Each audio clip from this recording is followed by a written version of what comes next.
Forces armées de la République démocratique du Congo, tension persistante entre le Rwanda et la RDC. On assiste à dernier temps à une escalade entre les deux parties, prolifération des groupes armés dans le Grand Kivu, dont je fais allusion ici au Nord Kivu, au Sud Kivu et en même temps dans la province d'Elituri. Pour analyser toutes ces questions, nous avons invité pour vous l'ancien ambassadeur d'Isaïr au Rwanda des années 1987 à 89 et en même temps officier des renseignements chargé de la sécurité intérieure. Il s'agit d'André Alain Atundu qui a accepté.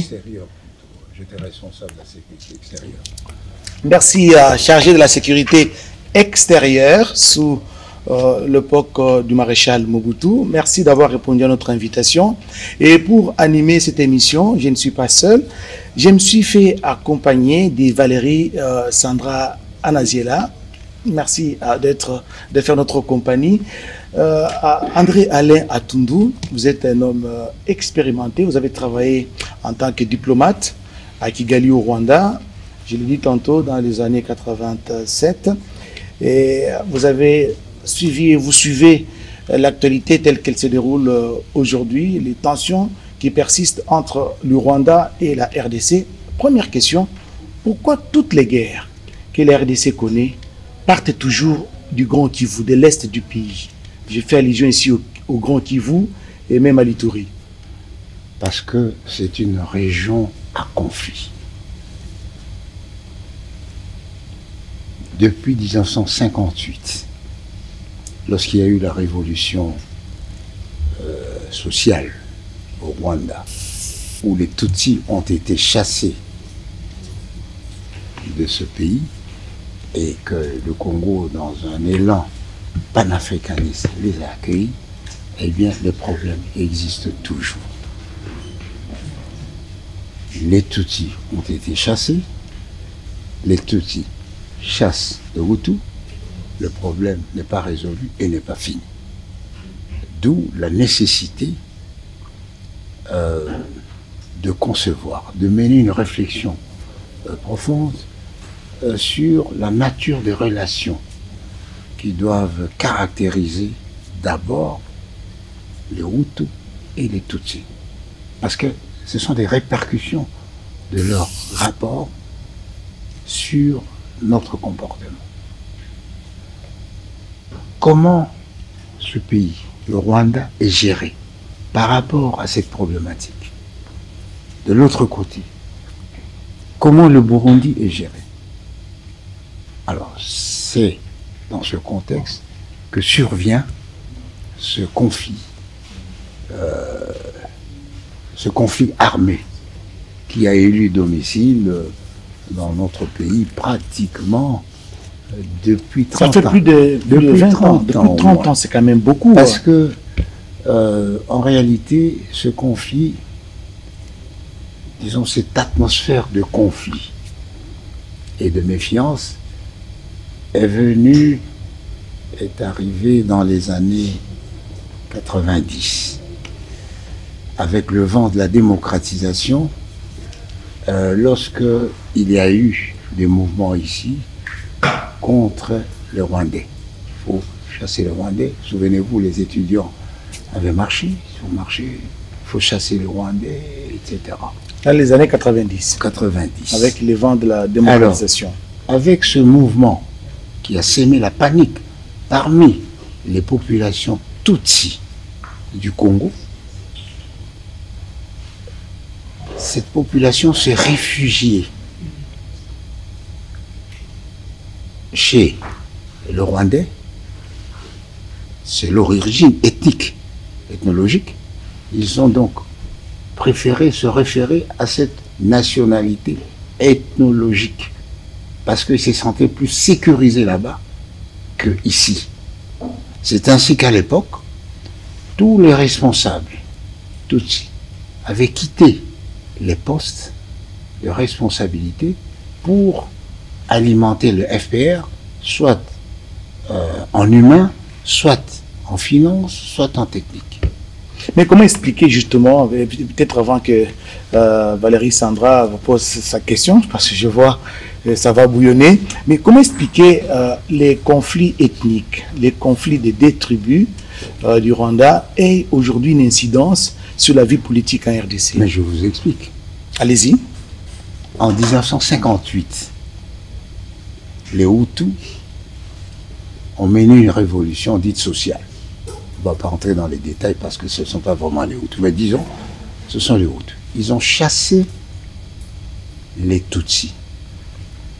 Et le Congo a récupéré, a accueilli ces Tutsis le long de la frontière. Ils étaient essentiellement à Goma, Bukavu, etc. Et lorsque le président Kayibanda, un Hutu, était au pouvoir, il voyait cette situation d'un mauvais œil. D'où ses relations avec le président Kagame, le président Kasavubu, n'étaient pas des meilleures. Et lorsque le président Mobutu est arrivé, il a trouvé la même situation. Et à l'avènement du président Habyarimana, il y a eu un dialogue de maturité entre les deux chefs d'État qui ont abouti à quelques résultats, à savoir éloigner les Tutsis de la frontière parce qu'ils étaient perçus comme un danger de déstabilisation du pouvoir Hutu, d'où ils ont quitté, ils ont été évacués de cette partie-là. Ensuite, le Congo devait donner de garanties pour que aucune action armée ou politique ne parte du Congo contre le pouvoir Hutu. En contrepartie, le Congo a obtenu que rien ne parte du Rwanda et qu'aucun criminel ne s'enfuit par le Rwanda. Souvenez-vous de l'époque de l'épisode Scram. Il est passé par là. C'était à l'époque de Kayibanda. Sandra? Monsieur André Alain Atundu, le Congo a 9 voisins. On a besoin de citer tous ces voisins ici. Mais pourquoi il n'y a qu'un seul pays, le Rwanda, qui pose toujours de problèmes? Est-ce que je peux poser la question de façon plus sociologique, si je puis ainsi m'exprimer? Le Congo a 9 voisins. Ici, chez nos voisins de Brazzaville, nous avons eu des premiers ministres, des présidents d'assemblée originaires du Congo. Quel Congo-Kinshasa? Congo-Kinshasa. Parce qu'il n'y a pas de frontière ethnologique. Nous sommes un même peuple. Vous allez à l'Équateur, il n'y a pas de frontière ethnologique entre les Ngwandi du Congo et les Ngwandi de Centrafrique. D'ailleurs, souvenez-vous, on disait de temps en temps que Mobutu était Ngwandi, Bokassa était Mobutu était centrafricain, Bokassa était congolais. C'est pour vous dire que nous allons au Katanga, les Bemba, qui sont en Zambie et en même temps les Moitiaves et tout ça. Vous venez ici, c'est la même chose. Mais pourquoi seulement dans cette partie du continent ou de la sous-région? Je pense qu'ils doivent passer par l'impératif de la vérité sur leurs relations. Ils doivent se définir exactement qui sont-ils. Donc quand vous parlez de la vérité des relations, excusez-moi, monsieur André Alain Atundu, quand vous parlez de la vérité de leurs relations, vous estimez qu'aujourd'hui il n'y a pas de transparence dans les relations? L'impératif de vérité, parce qu'on ne peut pas s'entendre si on ne connaît pas exactement ce que l'on est et si on ne sait pas sur quoi s'entendre. Je vous ai donné le cas. Ici, nous avons connu les Bazombo. De l'Angola et nous avons connu Songololo comme camp des réfugiés angolais. Ils sont partis. Pourquoi? Donc, il y a cet impératif de vérité. De la vérité historique, il faut retenir qu'aucun mouvement rwandais n'est arrivé au Congo sans l'accord des autorités coutumières, disons, du Congo. Ça c'est à l'époque, ça c'est à l'époque. Non, parce que l'histoire peut expliquer. D'accord. En 1930, pour avoir la mission d'immigration rwandaise, on a donné à l'époque à peu près 100 000 francs belges, c'est ce qu'il avait demandé, mais on lui a donné 30 000, à Mwami, j'oublie le nom, Mwami Kalinda, je crois. Ainsi de suite. Parce qu'on ne peut pas accueillir un étranger sans l'accord des habitants, des autochtones. D'ailleurs, il y a un proverbe africain qui le dit et que le président Houphouët-Boigny rappelait souvent. On ne peut pas traverser un village africain paisiblement si on n'est pas accompagné d'un habitant du village. Monsieur Atsundo, Oscar Bal disait tout à l'heure dans la présentation, vous avez travaillé comme ambassadeur de la République du Zaïre Oui. au Rwanda. Pourquoi les relations entre les deux pays évoluent toujours en dents de scie? Et cela ne date pas d'hier. Du temps de Kayibanda, c'est parce que il n'avait pas trouvé un intérêt d'entente de sécurité réciproque. Le Congo se méfiait du Rwanda parce que tous les mouvements contre nous provenaient de là ou s'enfuyaient par là. Eux, le Rwanda, ils se méfiaient du Congo parce qu'il s'est dit, on ne sait jamais, tôt ou tard, ils vont amener les Tutsis nous renverser. Ça, c'est la première étape. La deuxième étape, c'est l'étape Habyarimana Mobutu. Ils ont eu ce gentleman agreement et le résultat, c'est que au-delà... C'était des bonnes relations, oui, il faut le noter quand même. De bonnes relations sur un fond d'intérêt commun. L'intérêt commun, c'est conceptualisé dans l'organisation CPG. C'est là que nous avons un intérêt commun. C'est une organisation économique, mais dont les motivations sont politiques. Lisez dans les préambules, c'est pour diminuer la méfiance entre les peuples, c'est pour consolider les relations entre les peuples que nous avons créé la CPGL. Et grâce à la CPGL, un Congolais pouvait circuler au Rwanda, au Burundi, avec une pièce d'identité, et réciproquement, nous commencions l'exploitation du gaz méthane ensemble, nous avions des sociétés d'électricité ensemble, nous avions une vision commune de vivre ensemble. Cette vision s'est rompue. C'est rompu par le fait de l'histoire avec l'arrivée de Mouzé grâce aux Rwandais. Mouzé a pris le pouvoir grâce aux Rwandais et un malentendu est intervenu entre eux. En 98. Il les a remerciés et depuis lors, nos relations et ça a provoqué, sont de plus en plus difficiles. Ça a provoqué la guerre d'agression et à cette époque, Mouzé a appelé à une mobilisation générale, comme aujourd'hui, on en appelle une mobilisation générale. Est-ce que vous partagez cette façon de voir les choses? Parce qu'aujourd'hui, on invite la population à une sorte d'autoprise en charge justement par rapport à cette menace qui pourrait provenir du Rwanda. Vu les circonstances particulières de moment, il est important que la population se mobilise autour de valeurs qui structurent le Congo, c'est-à-dire l'intégrité territoriale, la défense nationale. Mobiliser, ça veut dire transformer la force populaire en puissance politique de pression. parce que la population ne peut pas faire la guerre. Mais cette unité est une puissance de pression. C'est en cela qu'il faut faire. Notre population doit manifester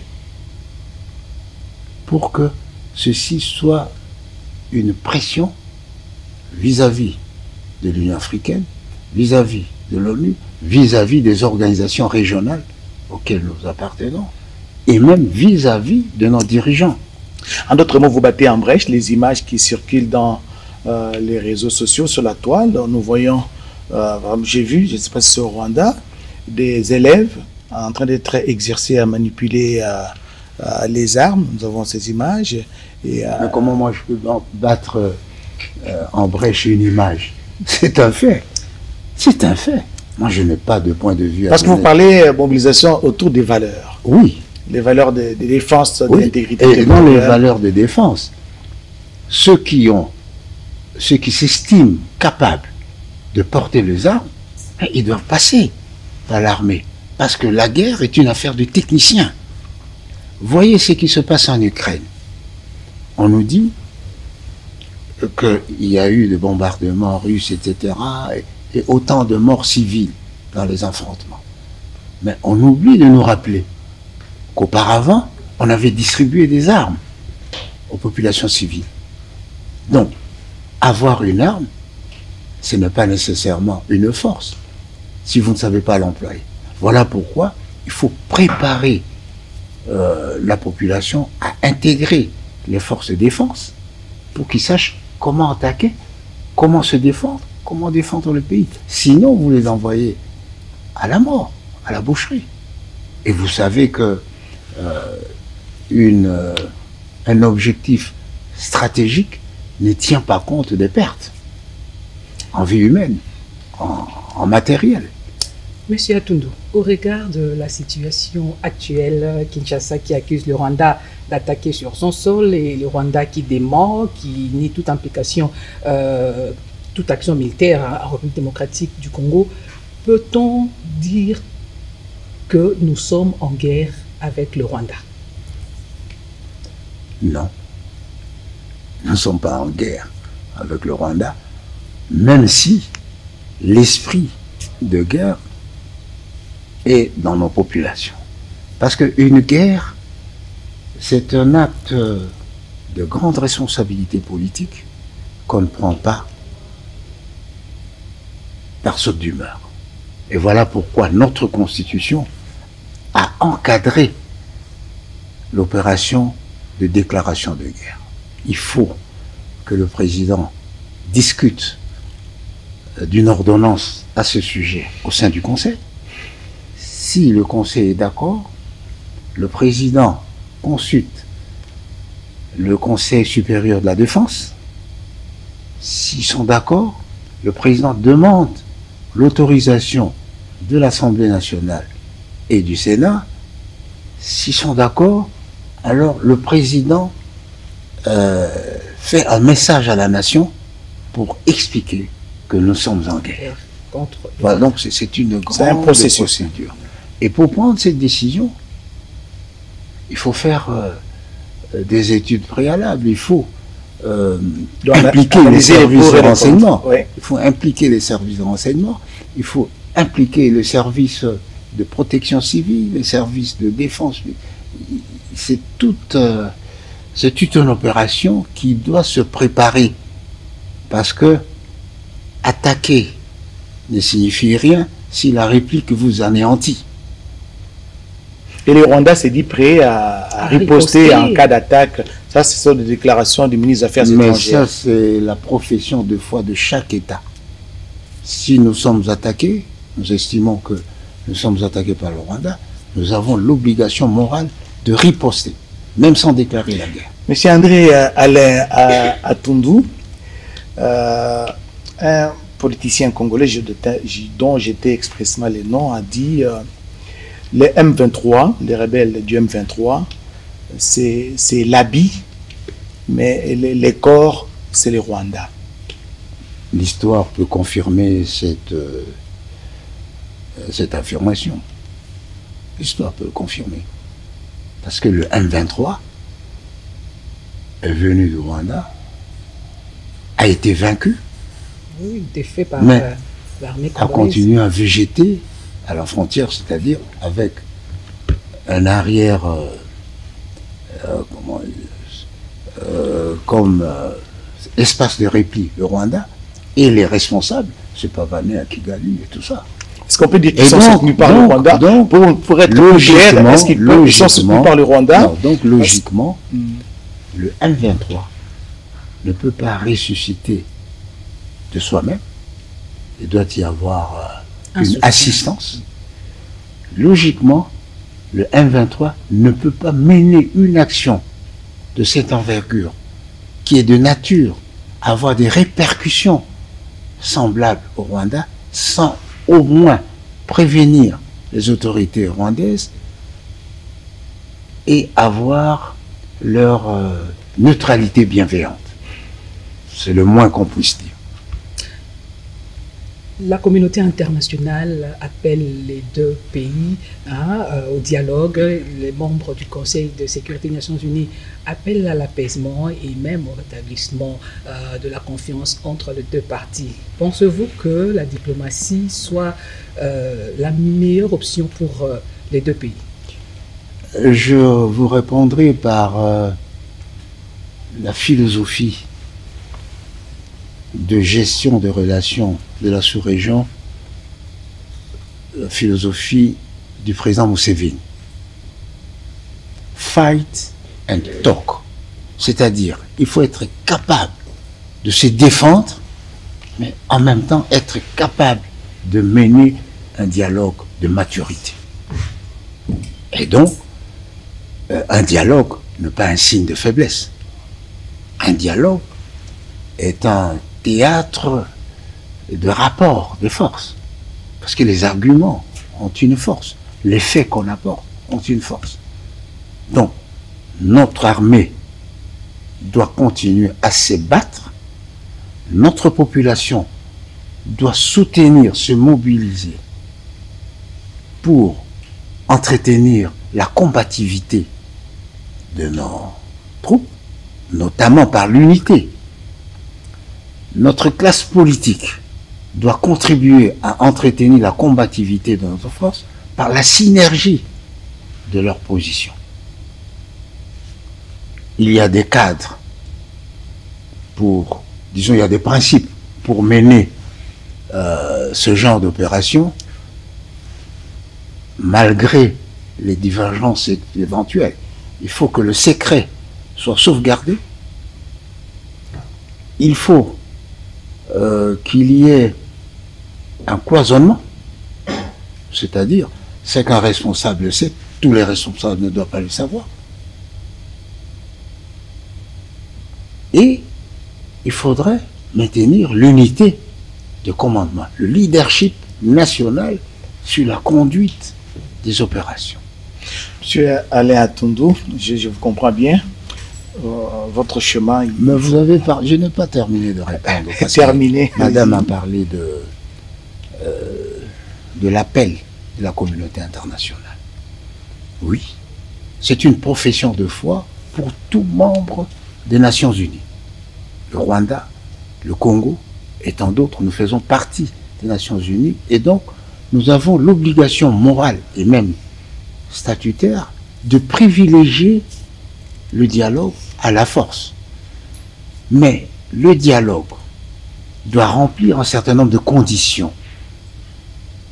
La première condition, c'est l'impératif de la vérité des faits. Il faut savoir exactement, qu'est-ce qui s'est passé entre nous, qu'est-ce que nous nous reprochons. Ça, c'est un.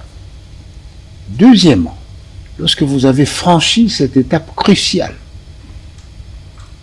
il faut que chacun prenne la décision de ne pas se venger. Vous avez tué mon fils, j'ai tué votre fils, on fait ce qu'on appelle, on signe la paix des braves. Faut pas. Un pacte de non-agression. Troisièmement, non, ne pas se venger. D'accord. C'est-à-dire, supposons, en toute hypothèse, le Rwanda prétend que nous soutenons ces forces, et quand nous nous sommes réunis, il ne doit pas dire, bon, nous aussi, nous allons faire la même chose. Donc voilà la rénonciation à la vengeance et à l'esprit de vengeance. Alors, le troisième, c'est maintenant la synergie d'action. Les acteurs majeurs doivent poser des actes de maturité et porteurs qui consolident cette détermination de vivre ensemble. Voilà en tout pourquoi cas, c'est un idéal. C'est vraiment un idéal. Pas un idéal. C'est un idéal. Voilà pourquoi nous sommes ensemble dans la CPGL, nous sommes dans la CIRGL, nous sommes dans la communauté des États de l'Est. Et nous partageons toutes ces communautés sous-régionales ensemble. Est-ce qu'aujourd'hui on peut parler de la sincérité dans les relations entre États, notamment les pays membres? Moi, je ne connais pas de relations sincères entre États. Des relations loyales. C'est-à-dire, vous prenez un certain nombre de principes que vous êtes tenu de respecter. C'est ça qui compte dans les relations entre États. Mais sincérité, c'est un élan de cœur. Non. Quelqu'un a dit que les États n'ont pas d'amis, ils n'ont que des intérêts. Alors, qu'est-ce que vous diriez, peut-être avant qu'Anaziel ne vous pose cette autre question? Il y a des Congolais qui suggèrent la construction des murs pour un mur de séparation entre le Rwanda et la RDC pour mettre fin à tout ce conflit. Ce n'est pas une révélation. En Israël, je crois qu'il y a une partie du mur. Trump, souvenez-vous. Hein, et ici, c'est même la deuxième fois. Il y avait quelqu'un qui avait. Mais la véritable source de la guerre ou des tensions, ce sont nos cœurs et nos esprits. Si nous n'avons pas l'esprit de paix, de construire, de concevoir le monde ensemble, pensez-vous qu'un mur est un obstacle infranchissable? Les gens qui vont voler chez vous, vous avez un mur, n'est-ce pas, de la parcelle, vous avez le mur de la maison, mais ils entrent. Tout de même. C'est pour cela que j'ai dit, l'impératif de vérité est important pour... Quand vous parlez de l'impératif de vérité, à quoi vous faites allusion justement? Parce que ça revient à leitmotiv, hein, ça fait 3 fois que vous revenez sur ça. C'est un leitmotiv, c'est un principe pour rendre le dialogue mûr et supposons. Allez, je prends un exemple. Vous avez courtisé ma femme. Et vous découvrez que moi aussi j'ai courtisé votre femme. On s'est battu, etc. Nous connaissons la vérité. Et nous prenons l'engagement chacun de ne pas nous venger, c'est-à-dire de ne plus continuer ce genre de relation. Et nous prenons l'engagement, puisque nous sommes chrétiens, nous allons nous confesser, nous allons partir en messe ensemble, nous allons faire partie des familles chrétiennes. Voilà un exemple religieux ou social d'un comportement répréhensible. Donc la vérité, il faut connaître les faits. Pourquoi le Rwanda nous en veut? Il faut savoir. Et d'après vous, justement, il faut savoir. Et d'après vous, pourquoi le Rwanda nous en veut? Il faut savoir pourquoi. Et d'après vous, c'est pour des raisons économiques, sociales? Demandez au service de renseignement. Demandez. Et vous avez travaillé dans les renseignements, justement? Mais je ne suis pas partisan de la transparence médiatique. Ça veut dire? Tout ne doit pas se dire sur la place publique. Et tout le monde ne doit pas savoir ce qui est de l'intérêt du pays. Le monde allait mieux lorsque tout le monde ne savait pas ce que faisaient les dirigeants pour garantir la paix et le bon voisinage. Vous avez dit que ça fait plus de 30 ans que ces conflits continuent à perdurer, existent. Ouais. Et est-ce que vous pensez qu'un jour, les pays de la sous-région, j'ai fait allusion ici au Rwanda et à la RDC, parce que ce sont des relations toujours en dents d'ici. Aujourd'hui, on s'entend. Vous savez, il y a un certain temps, c'était le Burundi qui était l'enfant terrible. Ouais. Dans la CPGL, c'était le Burundi qui était l'enfant terrible. Et aujourd'hui? Donc, les choses évoluent. Hein, les choses évoluent. Il faut concevoir l'avenir de la sous-région, son développement ensemble. Si quelqu'un veut tricher, voilà la source de problème. Quand vous dites ensemble, ça veut dire quoi? Ensemble, la synergie d'action. Aujourd'hui, nous avons du coltan chez nous. Oui. Nous avons du coltan qu'on exporte par le Rwanda, ce n'est pas un secret. Il faut l'exploiter ensemble. Non. Il faut mettre un cadre d'exploitation. S'ils veulent l'exploiter chez nous, ils viennent, ils obtiennent toutes les autorisations, ils exploitent, ils nous payent ce qu'ils nous doivent, ils exportent en payant aussi. Plutôt que de venir frauduleusement exploiter le coltan sous prétexte de venir protéger ses congénères en danger. Monsieur Atundo, au stade actuel, peut-on dire que les ponts se sont vraiment rompus entre Kinshasa et Kigali? Je ne le pense pas. Même pendant la guerre mondiale, il y avait des relations entre les Alliés et les Allemands. Donc les ponts ne sont pas rompus.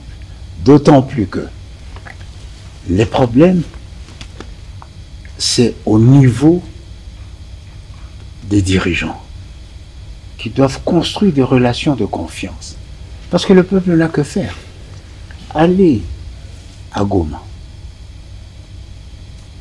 Chaque matin, les Congolais quittent Goma pour aller à Gisenyi. Par exemple. Et inversement. Et je peux même vous narrer une anecdote que le président Habyarimana m'avait racontée. Le Rwanda avait invité, le président Habyarimana avait invité le ministre kenyan des Affaires du Tourisme au Rwanda. Et donc, il a donné une équipe pour l'amener voir les gorilles de montagne. Arrivé sur place, les guides lui ont dit « Attendez une minute, nous allons les repérer ».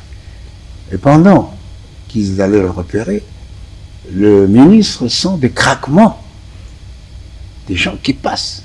Il avait peur, il pensait que c'était des gorilles. Et quelle était la conclusion du président Habyarimana? Et d'ailleurs la conclusion, ça, c'est la CPG réelle.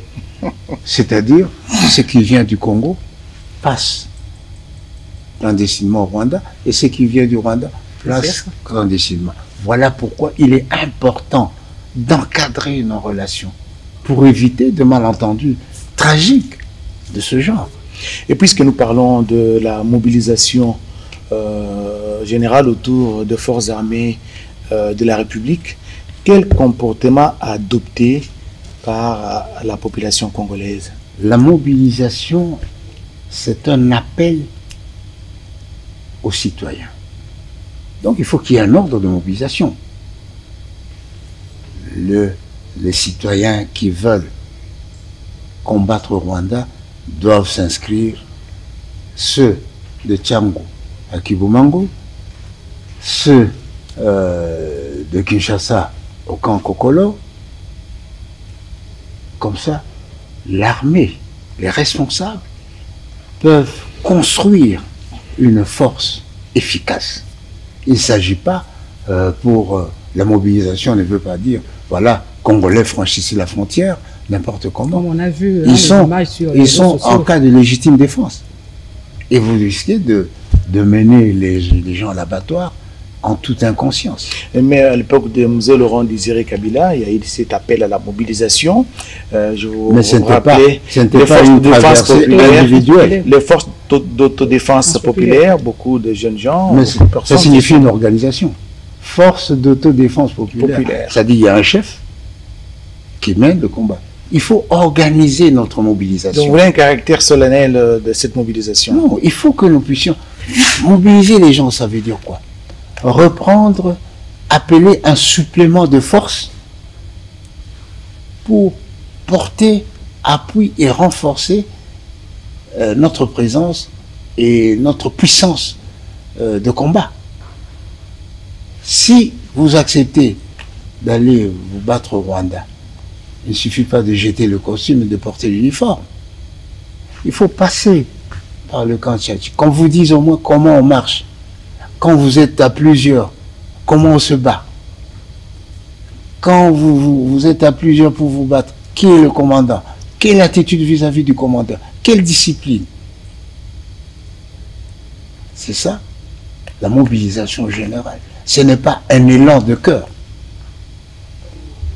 C'est la construction, ou mieux la transformation d'une force brutale en puissance de combat.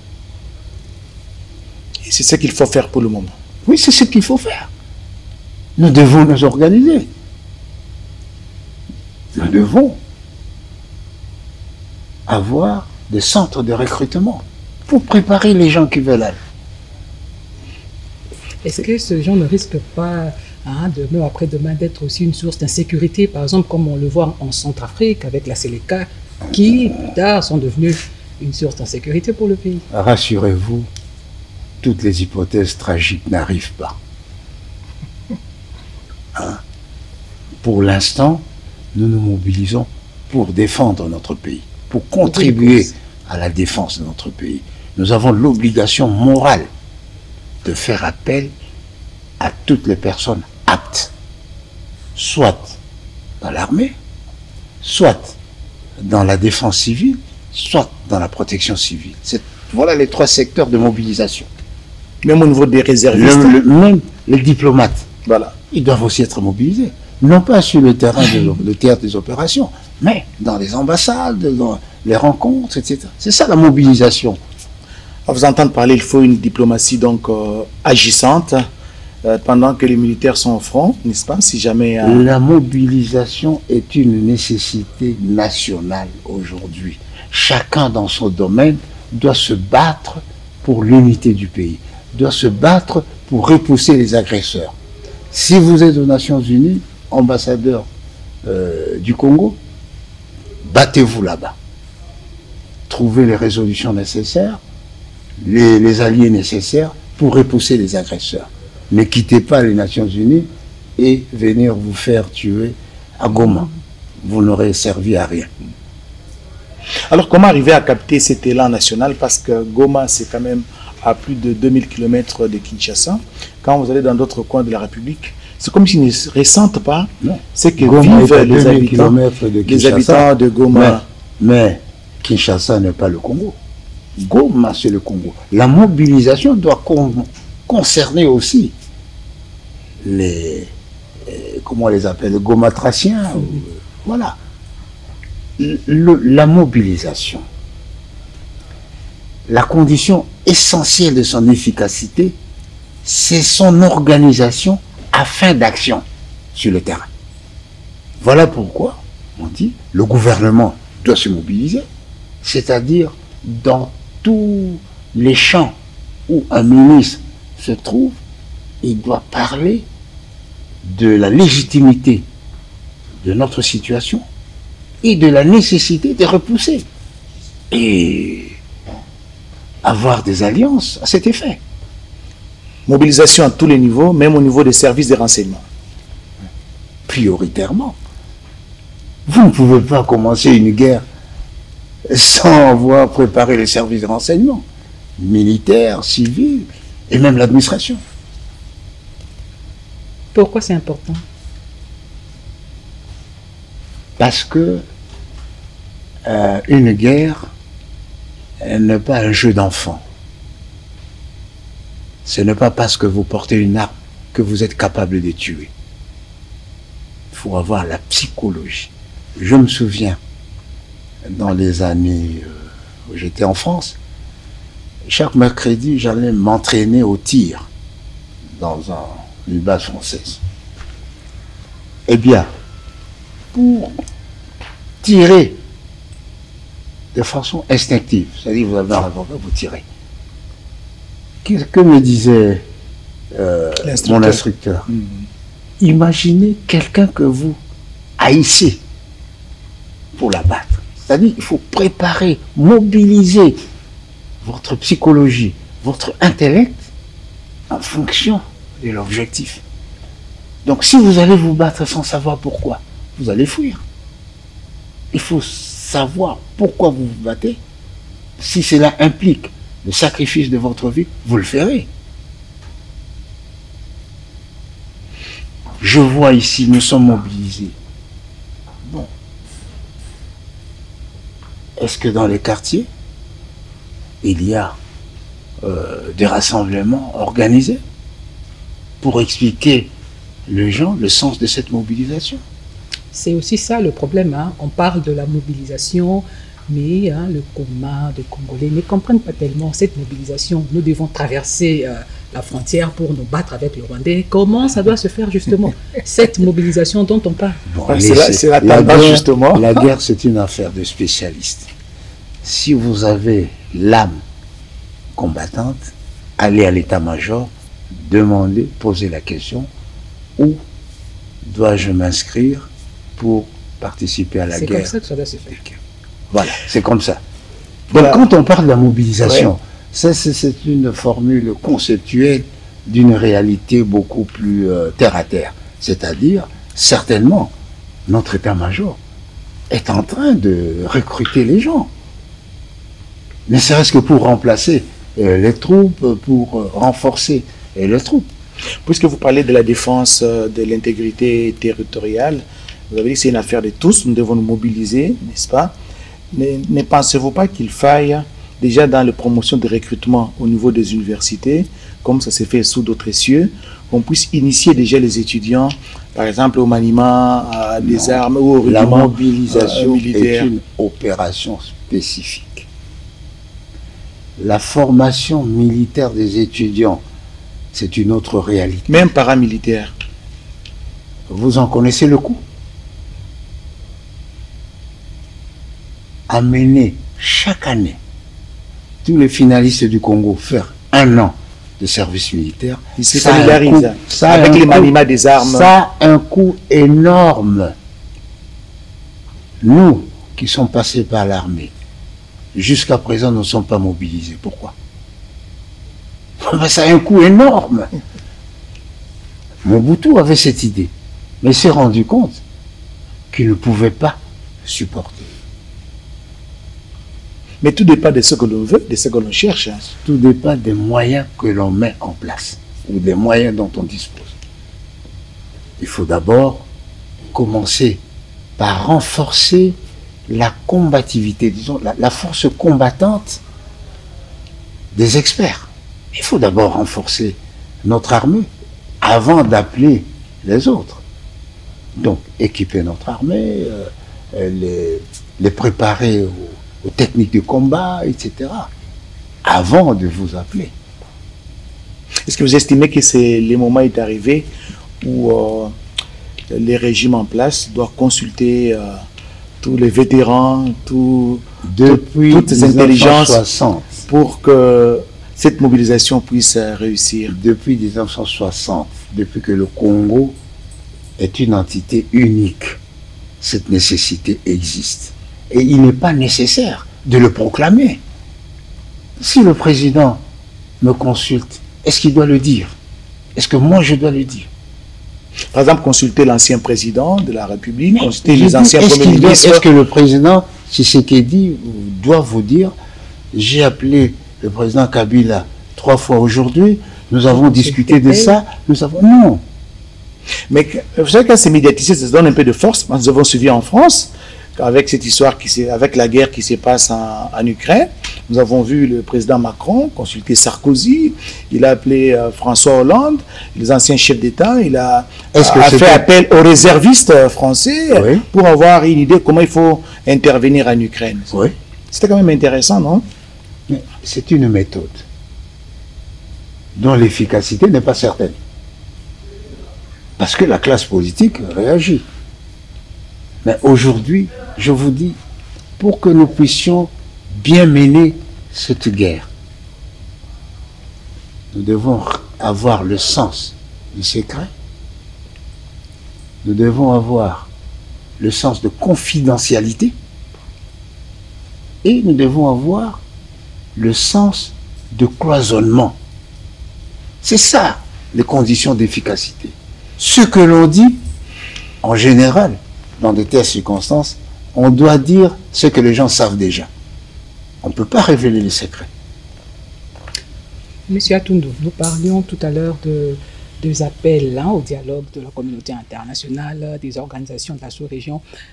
Et si le dialogue, la diplomatie ne suffisent pas, que doit faire la République démocratique du Congo concrètement? En tout état de cause, la République démocratique du Congo doit savoir se battre à armes égales et dialoguer à armes égales. Mais les deux sont liés. Nos forces armées sont un tout petit peu affaiblies. Qui vous a dit ça? Avec les guerres en Ituri, Qui par vous exemple. a dit? Qui vous a dit? Les FARDC se battent sur plusieurs les conflits d'Ituri et de Goma, de Beni, du fait de leur longueur, renforcent la combativité et l'endurance de nos troupes. L'exercice de la guerre n'affaiblit pas, au contraire. Et vous pensez que nous sommes capables de nous affronter avec le Rwanda et si jamais il y a affrontement, madame, au cas où la diplomatie, le dialogue ne marche pas. Madame, ceci, la thématique de votre émission, c'est la mobilisation. C'est-à-dire la construction d'un cadre capable de canaliser toutes les énergies du Congo. Pour cela, il faut éviter les divergences inutiles, des doutes pernicieux, une division du leadership dans la conduite de la guerre.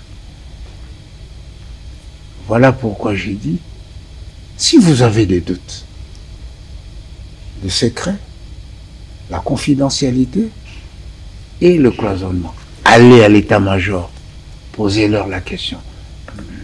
Monsieur le général Mbala, est-ce que notre armée a... Il verra s'il doit vous le dire. Parce que quand on vous dit un secret, il faut être capable de le porter. Moi, je ne peux pas vous dire, vous savez, le Congo a la bombe atomique, mais nous attendons. Mais vous allez le dire. Monsieur l'ambassadeur André Atundu, nous sommes en train de terminer cette émission, mais je m'en voudrais si je ne vous pose pas cette question. J'ai remarqué chaque fois qu'il y a tension, il y a résurgence de conflits entre le Rwanda et la RDC. Le Rwanda brandit toujours les prétextes, entre guillemets, des Interamwe, des FDLR qui sont au Congo et qui construisent une base arrière qui puisse menacer les régimes en place. Et ça passe vite au niveau de la communauté internationale. Toute guerre. À part, la RDC poursuit les M23, à part quel est le théâtre de rapport de force, mais toute guerre est une guerre de communication. Il faut communiquer. Aujourd'hui, je prends un cas. Il est entendu que le Rwanda nous attaque. Et il y a un camp qui a été attaqué. Kibumba, je crois. Oui. Qu'est-ce que vous, de la presse, vous avez fait?